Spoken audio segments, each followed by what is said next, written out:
بسم اللہ الرحمن الرحیم۔ السلام علیکم۔ پچھلے قسط کی ریلیز کے بعد آپ کا ری ایکشن دیکھ کر میں حیران رہ گیا۔ اپنی پوری زندگی میں آج تک یوٹیوب پر میں نے کبھی ایسا چینل نہیں دیکھا کہ جس کی آڈینس اس سے اس قدر محبت کرتی ہو، اور نہ ہی میں نے کبھی کسی چینل کو اپنی آڈینس کے ساتھ اس طرح جوابی محبت کرتے دیکھا ہے، جس کا ایک ثبوت یہ ہے کہ میں آپ کے ایک ایک کمنٹ کو پڑھتا ہوں، انلیس کہ قسمت سے کوئی ایک آدھ کمنٹ مس ہو جائے۔ لیکن جہاں تک ممکن ہوتا ہے وہاں تک میں کمنٹس کا جواب بھی ضرور دیتا ہوں۔ آپ یقین کریں کہ میں 2005 سے انٹرنیٹ یوز کر رہا ہوں، لیکن آج تک کسی چینل، کسی پیج اور اس کے ویورز کے درمیان میں نے اس طرح کی باؤنڈنگ کبھی نہیں دیکھی، اور اسی وجہ سے میں آج کے دن ایک بہت ہی اسپیشل قسط ریلیز کرنا چاہتا ہوں۔ ویسے تو اس قسط کو لے کر کافی عرصے سے میرے دل میں ایک خواہش تھی، لیکن بس ایک سیزن کے بعد دوسرا سیزن اور ایک سیریز کے بعد دوسری سیریز کی وجہ سے یہ قسط ہر مرتبہ پینڈنگ ہو جاتی تھی، ڈیلے ہو جاتی تھی۔ لیکن اس مرتبہ کسی بھی پروجیکٹ کو شروع کرنے سے پہلے یہ والی قسط میں لازماً ریلیز کرنا چاہتا تھا، اور یہ قسط ہے کہ آپ خود کو اور اپنے گھر والوں کو اللہ کی حفاظت میں کیسے دے سکتے ہیں، کیسے آپ خود کو اور اپنے گھر والوں کو ہر قسم کے حسد، بری نظر، جادو اور شیاطین سے محفوظ رکھ سکتے ہیں، الا یہ کہ کوئی ایسی آزمائش آنی ہو کہ جو اللہ کی طرف سے نصیب میں لکھ دی گئی ہے۔ کیسے ہم فرقان قریشی بلاگز پر بنے ہمارے اس خوبصورت تعلق کو حسد کرنے اور برا چاہنے والوں کی نظروں سے محفوظ رکھ سکتے ہیں، کیسے آپ اپنے بچوں کو اللہ کی حفاظت میں دے سکتے ہیں، اپنی بیماریوں کا علاج کر سکتے ہیں۔ آج جو کچھ بھی میں آپ کو بتانے والا ہوں، کم سے کم میری زندگی میں یہ چیزیں 100% ٹیسٹڈ ہیں، اور پچھلے ایک مہینے میں ان باتوں نے مجھے بہت زیادہ مدد دی ہے۔ اور آج کی اس قسط کے بارے میں چاہتا ہوں کہ آپ اسے اپنے پاس ڈاؤن لوڈ کر کے ہمیشہ کے لیے محفوظ کر لیں، اسے اپنے فیملی ممبرز کو دیں۔ جو کچھ میں آپ کو بتانے والا ہوں اسے اپنے بچوں کو سکھائیں، اور آپ دیکھیں گے، انشاءاللہ آپ دیکھیں گے کہ اللہ رب العزت کیسے جگہ جگہ پر آپ کی حفاظت کرے گا، الا یہ کہ آپ کے لیے کوئی آزمائش لکھ دی گئی ہو۔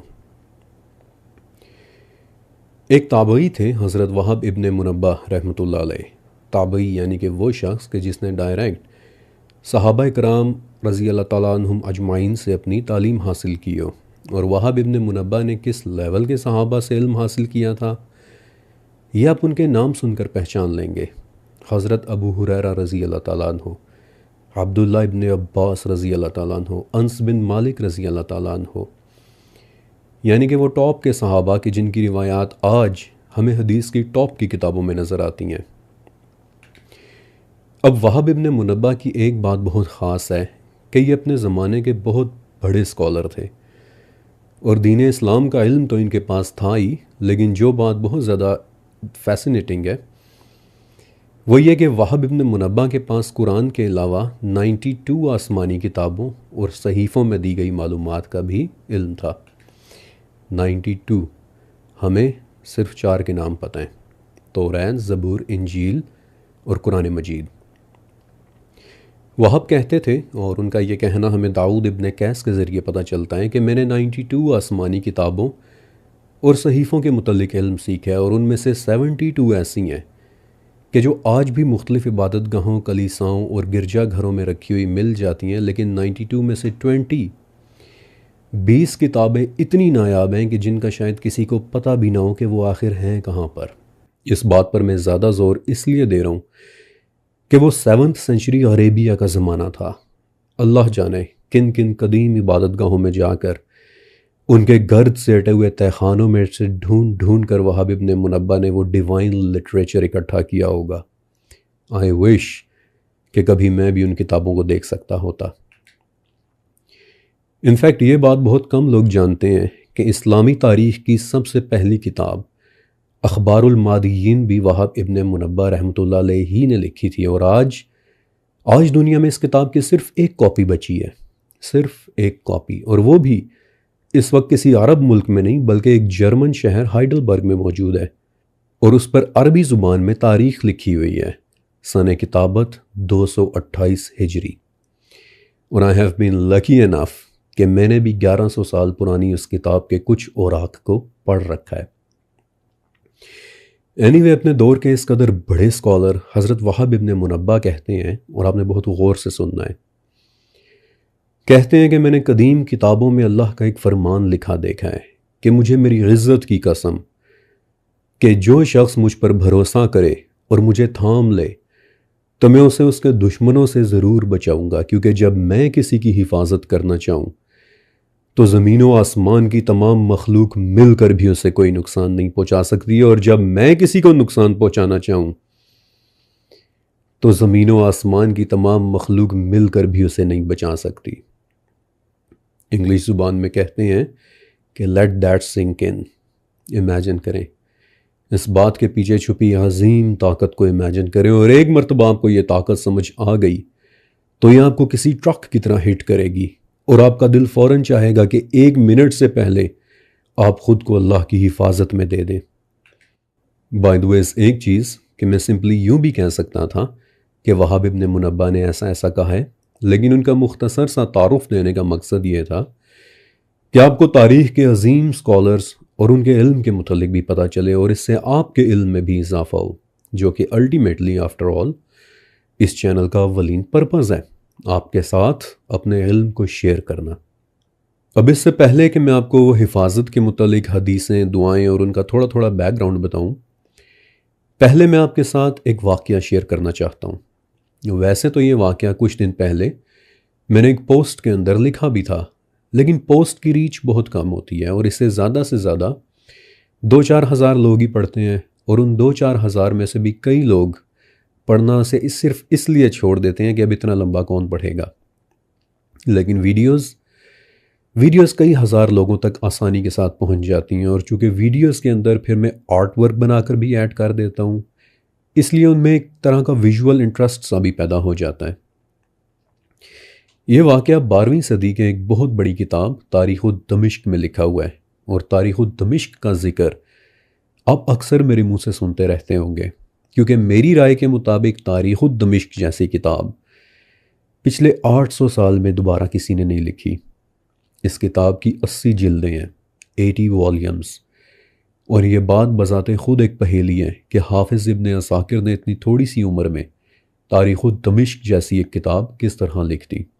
میرے خیال سے یہ کتاب پاکستان میں بھی اویلیبل ہے، اور اس کی قیمت شاید 1 لاکھ روپے کا پورا سیٹ ہے۔ بہرحال تاریخ دمشق میں ابن عساکر نے دمشق اور اس کے آس پاس پیش آنے والے بڑے بڑے عظیم واقعات کے متعلق لکھا ہے، اور آئی ڈیئرلی وش کہ ہمارے اسکالرز اس کتاب کو اردو ترجمہ کر کے بھی پبلش کریں، کیونکہ اس وقت یہ کتاب صرف عربی زبان میں ہے، اور فارسی زبان کا وہ محاورہ ہے نا کہ زبان یار من ترکی و من ترکی نمی دانم، کہ میرے محبوب کی زبان ترکی ہے اور ترکی زبان مجھے آتی نہیں۔ اب ظاہر ہے کہ میجورٹی انڈین اور پاکستانی ویورز کو عربی زبان تو نہیں آتی، اس لیے میں ریکویسٹ کرتا ہوں کہ اگر کوئی پبلشر میری یہ ویڈیو دیکھ رہا ہے تو کائنڈلی کسی اچھے اور بڑے اسکالر کے ذریعے تاریخ دمشق کا ترجمہ کروا دیں۔ میں خود تاریخ دمشق کا ترجمہ کر دیتا، لیکن نہ تو میں بڑا ہوں، نہ ہی میں اسکالر ہوں، اور نہ ہی میں اچھا ہوں۔ بہرحال جہاں تک مجھ سے ہو پاتا ہے تاریخ دمشق کے اکثر واقعات میں گاہے بگاہے آپ کو سناتا رہتا ہوں، اور یہ واقعہ بھی انہی واقعات میں سے ایک ہے۔ ابن عساکر رحمۃ اللہ علیہ ایک شخص کے متعلق لکھتے ہیں کہ جو ان کے زمانے کے دمشق میں رہا کرتا تھا، اور اس کا کاروبار، اس کا پروفیشن اپنے گدھے پر لوگوں کو بٹھا کر دمشق سے زیدانی تک لے کر جانا ہوتا تھا، اور اس سفر سے جو کرایہ ملتا پھر اسی کرائے کے ساتھ اس کی گزر بسر ہوا کرتی تھی، اور یہ واقعہ بیسیکلی اسی شخص کے ساتھ پیش آیا تھا۔ کہتا ہے کہ ایک دن حسب معمول روزمرہ کی سواریوں کی طرح میں نے ایک آدمی کو اپنے گدھے پر بٹھایا، اور ہم لوگ اپنی منزل کی طرف نکل پڑے، یہاں تک کہ چلتے چلتے راستے میں ہم ایک ایسی جگہ پہنچے کہ وہاں سے راستہ 2 حصوں میں تقسیم ہو رہا تھا، یعنی کہ آج کی زبان میں جسے ہم روڈ فورک کہتے ہیں، یعنی کہ ایک راستہ اس طرف اور دوسرا راستہ اس طرف جا رہا تھا۔ میں اپنا گدھا لے کر اس راستے پر ہونے لگا کہ جس کے متعلق مجھے علم تھا کہ وہ کیسا ہے، لیکن اچانک گدھے پر سوار وہ شخص بولا کہ نہیں، اس دوسرے راستے سے چلو۔ میں نے اسے بتایا کہ یہ راستہ میرے لیے انجان ہے، مجھے اس کا نہیں پتہ۔ تو وہ کہتا کہ تم پریشان مت ہو، مجھے اس راستے کا پتہ ہے، یہ ہمیں جلدی ہماری منزل تک پہنچا دے گا، تم بس ادھر سے ہی چلو۔ تو میں اس کی ضد کے آگے خاموش ہو گیا اور اپنے گدھے کو اسی انجان راستے کے اوپر ڈال دیا، یہاں تک کہ چلتے چلتے ہم ایک بیابان، ایک گھنے جنگل میں پہنچے، ایک عجیب جگہ کہ جہاں ہر طرف لاشیں ہی لاشیں بکھری ہوئی دکھائی دے رہی تھیں، اور ان لاشوں کو دیکھ کر میری روح فنا ہو گئی، یہاں تک کہ میں نے مزید آگے جانے سے انکار کر دیا اور اس شخص کو بولا کہ بس میں اب یہاں سے واپس جانا چاہتا ہوں۔ لیکن اچانک وہ شخص اپنے گدھے سے اترا اور اپنا خنجر نکال کر میری طرف لپکا۔ میں گھبرا کر پیچھے کی طرف ہٹا اور پوری قوت سے بھاگنے لگا، لیکن وہ آدمی بے حد پھرتیلا تھا، اس نے فوراً بھاگ کے مجھے پکڑ لیا۔ میں اس کے قدموں میں گر کر رونے لگا اور اس کی منتیں فریادیں کی کہ بے شک تم میرا گدھا رکھ لو، بے شک تم میرا سامان رکھ لو،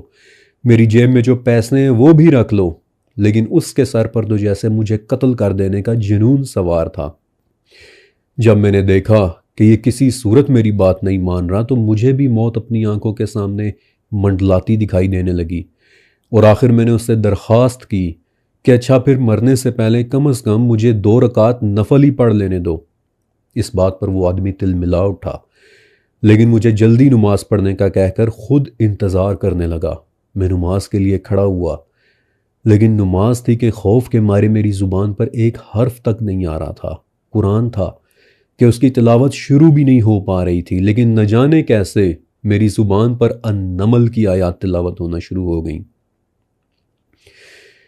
اب بیسکلی یہ شخص النمل کی 62 نمبر آیت کا بتا رہا ہے، اور میں آپ کے سامنے اس کا ترجمہ اور مفہوم پڑھ دیتا ہوں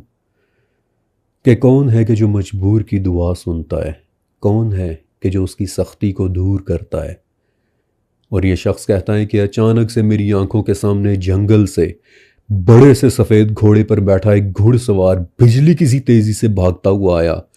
اور اس آدمی کے کلیجے میں اپنا نیزہ گاڑ دیا اس قدر شدت کے ساتھ کہ اسے دوبارہ سانس لینا تک نصیب نہ ہوا۔ میں گم سم بیٹھا، تیزی کے ساتھ اٹھا اور اپنا گدھا پکڑ کر سر پٹ واپسی کی طرف بھاگا، حتیٰ کہ پھر واپس دمشق پہنچ کر ہی دم لیا۔ وہ شخص کون تھا جو اس بیچارے گدھے والے کی جان لینا چاہتا تھا؟ I don't know. Maybe a psychopath, maybe a serial killer, maybe we'll never know. لیکن اگر یہ واقعہ سچ ہے تو سفید رنگ کا وہ بڑا سا گھڑ سوار یقیناً اللہ کا بھیجا ہوا کوئی فرشتہ تھا کہ جو اللہ کے کلام کے برکت سے اس گدھے والے کو بچانے کے لیے آیا تھا۔ اور اس طرح کے کئی واقعات آپ کو ملٹیپل کتابوں میں مل جائیں گے، کیونکہ حفاظت کرنے والے فرشتوں کا ذکر تو سورہ طارق میں بھی ہے کہ کوئی ایسا نہیں کہ جس پر نگہباں فرشتہ نہ ہو، طارق آیت نمبر 4۔ بلکہ ایک مرتبہ تو حضرت سعد بن وقاص رضی اللہ تعالیٰ عنہ نے غزوہ احد کے موقع پر دیکھا کہ 2 لوگ سفید کپڑوں میں لپٹے ہوئے، انہوں نے نبی کریم صلی اللہ علیہ وآلہ وسلم کو دونوں طرف سے اپنی پروٹیکشن میں لیا ہوا ہے، اور وہ بڑی ہی سختی کے ساتھ کافروں کے ساتھ لڑائی کر رہے ہیں۔ سعد کہتے ہیں کہ ان دونوں لوگوں کو نہ تو میں نے اس سے پہلے کبھی دیکھا تھا اور نہ ہی کبھی دوبارہ اس کے بعد دیکھا۔ اوکے، اب وقت آ گیا ہے کہ میں آپ کو وہ احادیث سناؤں کہ جن کے ذریعے آپ خود کو اللہ کی سب سے طاقتور حفاظت میں دے سکتے ہیں انشاءاللہ۔ ان دعاؤں کا اوریجنل عربک متن تو میں نیچے پنڈ کمنٹ میں لکھ دوں گا، یعنی کہ ان دعاؤں کا اوریجنل عربی ٹیکسٹ آپ نیچے لکھیں، میرے کمنٹس میں سے پڑھ کر یاد کر سکتے ہیں۔ ہاں البتہ ویڈیو میں آپ کو ان احادیث کا تھوڑا سا بیک گراؤنڈ اور ان کا اردو ترجمہ ضرور بتاؤں گا، تاکہ ایٹ لیسٹ آپ کو اندازہ ہو جائے کہ کون سی دعا کس مقصد کے لیے ہے اور کس موقع پر وہ دعا نبی کریم صلی اللہ علیہ وآلہ وسلم نے اپنے صحابہ کو پڑھنے کے لیے سکھائی تھی۔ ان میں سے سب سے پہلی دعا مسند احمد میں ہے، حدیث نمبر 15461، اور یہی حدیث پھر السلسلۃ الصحیحہ میں بھی ہے، حدیث نمبر 2847، اور اس میں حضرت عبد الرحمن ابن خنبش رضی اللہ تعالیٰ عنہ کے جو کہ ایک انتہائی معمر اور بوڑھے صحابی تھے، ایک عجیب واقعہ سناتے ہیں کہتے ہیں کہ ایک رات مختلف قسموں کے بھیانک شیاطین اور جنات گھاٹیوں سے نکل نکل کر اور پہاڑوں سے اتر اتر کر نبی کریم صلی اللہ علیہ وآلہ وسلم کی طرف آنے لگے، اور ان کا ارادہ معاذ اللہ آپ کو نقصان پہنچانے کا تھا، اس حد تک کہ ان میں سے ایک شیطان ایسا بھی تھا کہ جس کے ہاتھ میں آگ کا ایک عجیب شعلہ تھا کہ جسے وہ نبی کریم صلی اللہ علیہ وآلہ وسلم کے مبارک چہرے پر پھینک دینا چاہتا تھا کہ اسی وقت حضرت جبرائیل علیہ السلام نیچے آئے، اور حدیث کے الفاظ ہیں کہ وہ شیطان وہیں رک گیا اور پیچھے ہٹنے لگا۔ جبرائیل علیہ السلام نے آپ صلی اللہ علیہ وآلہ وسلم کو کہا کہ یا رسول اللہ کہیے۔ آپ نے پوچھا کہ کیا کہوں، اور تب جبرائیل علیہ السلام نے آپ کو یہ دعا سکھائی، اور یہاں سے یہ دعا شروع ہوتی ہے، اور میں آپ کو اس کا اردو ترجمہ بتا رہا ہوں، عربی متن آپ کو نیچے کمنٹ میں مل جائے گا کہ کہیے، میں اللہ کے ان تمام کلمات کی پناہ میں آتا ہوں کہ جن سے کوئی نیک اور کوئی بد آگے نہیں بڑھ سکتا، ہر اس چیز کے شر سے کہ جو اس نے پیدا کی اور پھر زمین میں پھیلا دی، ہر اس چیز کے شر سے کہ جو آسمان سے اترتی اور اس میں چڑھتی ہے، ہر اس برائی کے شر سے کہ جو زمین میں پیدا ہوتی اور اس سے نکلتی ہے۔ میں پناہ مانگتا ہوں رات اور دن کے فتنوں سے اور ہر رات کو آنے والے سے، اللہ یہ کہ وہ خیر لے کر آئے یا رحمان۔ اور اسی وقت حدیث میں آتا ہے کہ اس شیطان کے ہاتھ میں موجود وہ آگ فوراً ٹھنڈی پڑ گئی۔ اللہ اکبر۔ یہ دعا آپ نے ضروری یاد کرنی ہے، یہ بہت جامع دعا ہے، اور میرا نہیں خیال کہ زمین و آسمان میں کوئی چیز ایسی بچتی ہے کہ جس سے اس دعا میں اللہ کی حفاظت نہ مانگی گئی ہو۔ نیچے کمنٹ میں جا کر اس دعا کا عربی متن میں پہلی دعا کے نام سے لکھ دوں گا انشاءاللہ۔ دوسری دعا حضرت ابو سلمہ رضی اللہ تعالیٰ عنہ صحابی رسول تھے، اور انہیں بہت زیادہ ڈراؤنے خواب آیا کرتے تھے، وہ خواب میں ڈر جایا کرتے تھے، اور تب نبی کریم علیہ السلام نے اپنے صحابہ کو یہ دعا سکھائی، اور یہ دعا جامع ترمذی کی حدیث نمبر 3528 میں ہے کہ جب تم میں سے نیند میں کوئی ڈر جائے تو وہ یہ دعا پڑھے، اور میں آپ کو اس دعا کا اردو ترجمہ بتا رہا ہوں کہ میں پناہ مانگتا ہوں اللہ کے تمام کلمات کے ذریعے اللہ کے غضب سے، اس کے عذاب سے، اس کے بندوں کے شر سے، شیاطین کے وسوسوں سے، اور اس بات سے بھی کہ وہ میرے پاس آئیں۔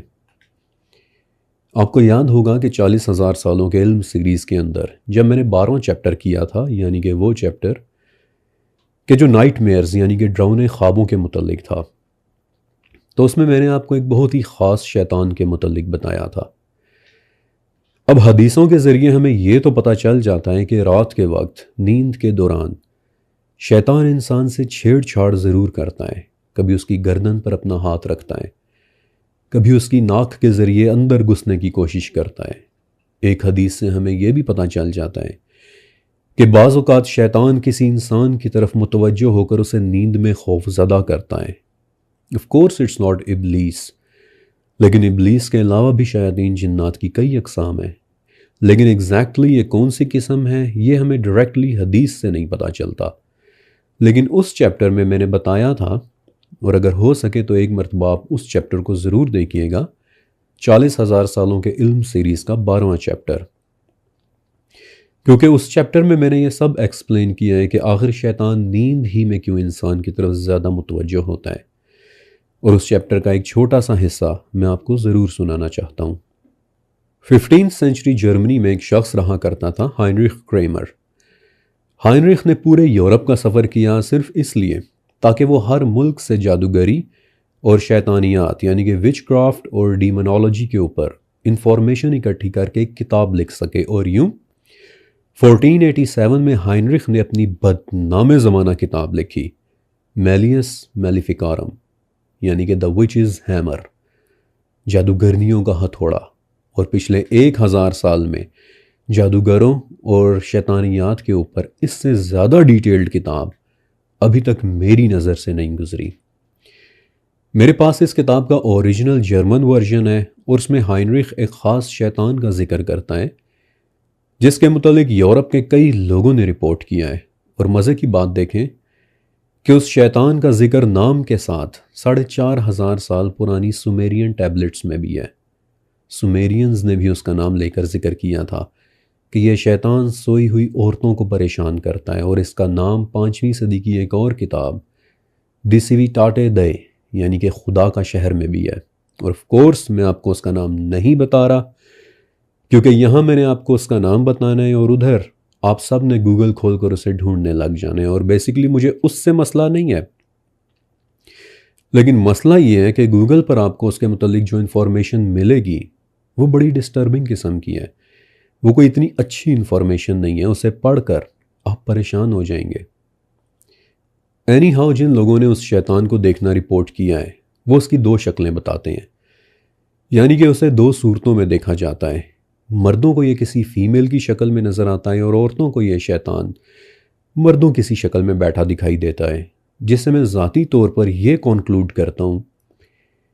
کہ یہ شاید جنات کی اس قسم میں سے ہے کہ جو اپنی شکل تبدیل کر سکتے ہیں۔ پہلی نظر میں دیکھنے پر آپ کو یہ خوبصورت لگ سکتا ہے، لیکن قریب سے دیکھنے پر آپ کو اس کا چہرہ بگڑا ہوا نظر آئے گا، ڈسٹورٹ ہوا ہوا، ڈیفارم ہوا ہوا، اور اپنی ڈیفارم ہوئی ہوئی شکل کے ساتھ یہ سوتے ہوئے آپ کے پاس آنے کی کوشش کرتا ہے۔ اللہ مستعان۔ اور اس جیسی تمام چیزوں سے حفاظت کے لیے ہمارے نبی نے ہمیں وہ دعا سکھائی ہے کہ جو نیچے میرے کمنٹ میں دوسری دعا کے نام سے لکھی ہوئی ہے۔ اچھا، اب ایک چیز اور کہ مجھے پتہ ہے کہ آپ میرے بتائے ہوئے ریفرنسز کاؤنٹر چیک کرتے ہیں، اس لیے میں آپ کو پہلے ہی بتا دیتا ہوں کہ اس حدیث کا جو ورژن جامع ترمذی میں لکھا ہوا ہے اس میں آگے ایک بات اور بھی لکھی ہوئی ہے کہ جو حضرت عبداللہ ابن عمر رضی اللہ تعالیٰ عنہ نے بتائی تھی کہ ہم اپنے بڑے بچوں کو تو یہ دعا یاد کرا دیا کرتے تھے، لیکن جو بچے چھوٹے ہوتے تھے تو یہ دعا کاغذ کے اوپر لکھ کر ہم ان کے گلے میں لٹکا دیا کرتے تھے۔ اب یہ تھوڑا سا ٹیکنیکل معاملہ ہے، کیونکہ یہاں سے ایک بالکل نئی بحث کا آغاز ہو سکتا ہے، یعنی کیا دعا کو تعویذ کی صورت میں لکھ کر گلے میں لٹکایا جا سکتا ہے؟ اب امام ترمذی نے اس حدیث کو حسن غریب کی کیٹیگری میں رکھا ہے۔ حسن غریب کا مطلب ہوتا ہے ایک ایسی حدیث کے جو اپنے ٹاپک کے اعتبار سے تو بالکل ٹھیک ہو، یعنی کہ اس کا ٹاپک دوسری حدیثوں سے بھی ثابت ہو کہ وہ صحیح اور سچا ہے، لیکن میری کتاب میں جو سند موجود ہے وہ مجھ تک صرف ایک ہی شخص کے ذریعے پہنچی ہے۔ یعنی سادہ الفاظ میں کہوں تو امام ترمذی یہ کہہ رہے ہیں کہ یہ دعا تو بالکل ٹھیک اور سچی ہے، لیکن یہ کاغذ پر لکھ کر گلے میں لٹکا دینے والی بات کے متعلق اللہ بہتر جانتا ہے۔ یہ مجھے صرف ایک بندے نے بتائی ہے، اور میں یعنی کہ فرقان قریشی، میں چونکہ مفتی تو ہوں نہیں، اس لیے اس بارے میں اپنی طرف سے کچھ بھی نہیں کہہ رہا، میں صرف ایک سٹوڈنٹ ہوں۔ آپ کو یہ سب صرف اس لیے بتا رہا ہوں کہ کہیں آپ حدیث ویریفائی کرنے کے لیے جائیں تو آگے حسن غریب لکھا دیکھ کر کنفیوزڈ نہ ہو جائیں۔ میں صرف ایک سٹوڈنٹ ہوں کہ جو آپ کے ساتھ اپنی معلومات شیئر کرتا ہے، جبکہ سچا، اصل اور حقیقی علم صرف میرے رب کے پاس ہے۔ تیسری دعا، یہ انشاءاللہ آپ کو بخار اور مختلف بیماریوں سے محفوظ رکھے گی، کیونکہ یہ دعا شفا کی دعا ہے، اور یہ دعا نبی علیہ السلام کو حضرت جبرائیل نے سکھائی تھی۔ صحیح مسلم اور جامع ترمذی دونوں میں ہے کہ جبرائیل علیہ السلام رسول اللہ صلی اللہ علیہ وآلہ وسلم کی خدمت میں آئے اور پوچھا کہ یا رسول اللہ کیا آپ بیمار ہیں؟ آپ نے فرمایا کہ ہاں۔ تو اس پر جبرائیل علیہ السلام نے نبی صلی اللہ علیہ وآلہ وسلم کو ان الفاظ کے ساتھ شفا کا دم کیا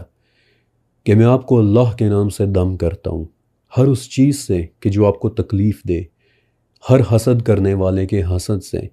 اور ہر بری نظر سے اللہ آپ کو شفا دے۔ میں نے آپ کو اس دعا کا اردو ترجمہ بتایا ہے، جبکہ اس کا عربی متن آپ کو نیچے پنڈ کمنٹ میں تیسری دعا کے نام سے لکھا ہوا مل جائے گا۔ خود بھی یہ دعا پڑھ کر اپنے اوپر دم کریں، اور اگر آپ کے گھر میں کوئی بھی بیمار ہے، بہن، بھائی، بیٹا، بیٹی، آپ کے والدین میں سے کوئی، تو ان پر بھی دم کریں، اور جب بھی آپ ایسا کریں تو ایک مرتبہ میرے لیے بھی ضرور دعا کر دیجئے گا۔ اوکے، چوتھی دعا کہ جو اسپیشلی آپ کے بچوں کے لیے ہے۔ یہ دعا سنن ابو داؤد میں لکھی ہوئی ہے، حدیث نمبر 4737، اور یہ بالخصوص بچوں کے لیے ہے، لیکن اسے اپنے اوپر بھی پڑھ کر پھونک سکتے ہیں۔ یہ دعا میرے کمنٹ میں چوتھی دعا کے نام سے موجود ہے، اور اس کے متعلق حدیث میں آتا ہے کہ حضرت ابراہیم علیہ السلام اپنے دونوں بچوں یعنی حضرت اسماعیل علیہ السلام اور حضرت اسحاق علیہ السلام کو اسی دعا کے ذریعے اللہ کی پناہ میں دیا کرتے تھے، اور نبی علیہ السلام خود بھی اپنے دونوں نواسوں یعنی کہ حضرت حسن رضی اللہ تعالیٰ عنہ اور حضرت حسین رضی اللہ تعالیٰ عنہ کو بھی اسی دعا کے ساتھ دم کیا کرتے تھے، اور اس کا ترجمہ ہے کہ میں تمہیں اللہ کے تمام کلمات سے اس کی پناہ میں دیتا ہوں، ہر شیطان اور موذی جانور سے اور ہر بری نظر رکھنے والے کی بری نظر سے، آمین۔ بائی دا وے حسن اور حسین رضی اللہ تعالیٰ عنہم کا ذکر ہوا ہے تو مجھے اجازت دیں کہ میں آپ کو ایک چھوٹا سا